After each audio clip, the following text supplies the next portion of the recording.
falar de perdão, como perdoar, né? Como refazer vínculos, como unir.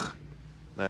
Posso fazer Eu estudei ciências exatas, tá? Então eu vou fazer um resgate aqui de uma coisa que pode ser uma nave espacial, mas em química, quando você tem uma molécula, para você formar uma molécula, você vai colocando átomos ali dentro. E existe um limite máximo de átomos que você pode colocar, senão a molécula colapsa. Então é por isso que a gente tem o hipoclorito, você tem o clorito, cloreto, clorato e perclorato. Você tem o permanganato, você tem o peróxido. Quer dizer, você está num nível máximo de átomos de oxigênio dentro daquela molécula.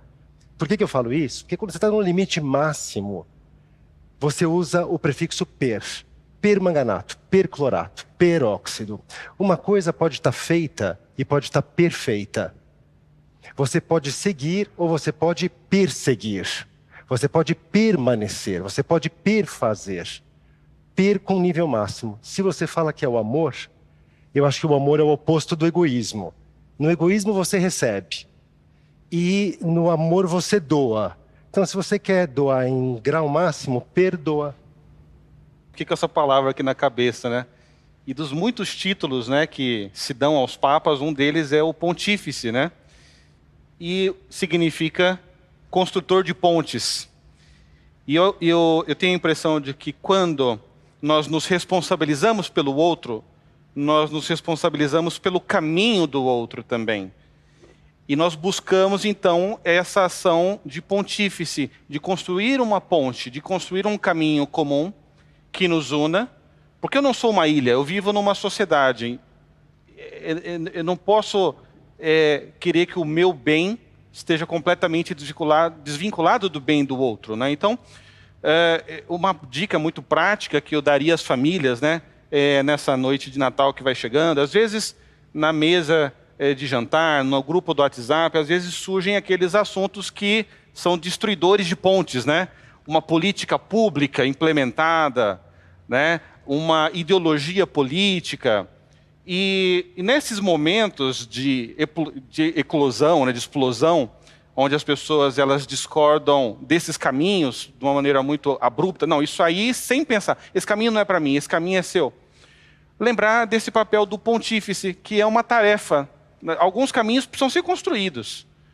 E você só vai construir um caminho, primeiro, quando você tem essa imaginação moral de dar o benefício da dúvida para o outro, de se responsabilizar pela vida do outro, lembrando que você não é uma ilha, né, que você vive numa comunidade, né, e também tendo muito claro essa ideia, né, de que o meu bem não está desvinculado do teu, de modo algum. Então, para eu construir uma boa ponte, um bom caminho, eu preciso procurar esse chão comum. Então, bom, nisso aqui a gente discorda. Mas não há alguma coisa que a gente concorda? Por exemplo, eu discordo desse seu político que você gosta, né? E você discorda do político que eu gosto. Mas nós dois concordamos que o bem comum deve ser feito, que o bem comum deve ser promovido, não é verdade? Por exemplo, o João Malheiro, ele trabalha num colégio. Na minha casa, nós optamos, há 8 anos atrás, pelo homeschooling, pela modalidade da educação domiciliar. Num primeiro momento, são caminhos diferentes, mas nós temos amores em comum, que é uma educação personalizada, uma educação centrada nas necessidades daquela pequena pessoa, né, que está na minha frente. Opa, encontrei um tijolo em comum, podemos ter um caminho em comum, né? Então, poxa, diante dessa discordância, o que é de comum? Temos os mesmos amores, cantamos o mesmo hino nacional, temos o mesmo sobrenome, tanta coisa em comum que a gente tem, vamos começar por aí então. E depois a gente vai vendo como que a gente vai adequando as arestas, entendeu? Então, sem essa imaginação, sem esse pressuposto da boa intenção do outro e sem a responsabilidade de um compartilhamento de amores comum, eu não vou conseguir construir ponte nenhuma. Pelo contrário, eu vou dinamitar todas essas pontes. Por definição, o perdão mesmo, ele é reservado pouquíssimas vezes na nossa vida.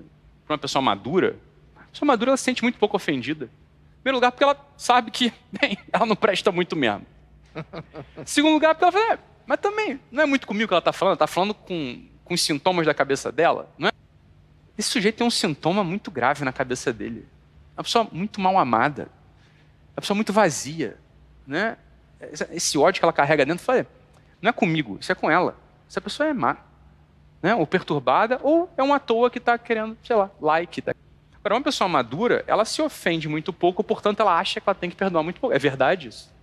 Isso é verdade. Então, uma pessoa madura, ela não está caçando a quem ela tem que perdoar. Ela está caçando a quem ela tem que servir. Pô. Qual é o compromisso dela? Né? E aquelas vezes nas quais a gente se sente de fato convocado a perdoar alguém, rapidamente a gente perdoe alguém. Rapidamente a gente perdoe. Por quê? Porque a gente usou a imaginação moral, como o Silvio estava falando. A gente fala, olha, sabe que a gente podia estar naquele mesmo lugar daquela pessoa e pronto, né? Se livrar desse peso, tirar essa coisa de dentro e acabou.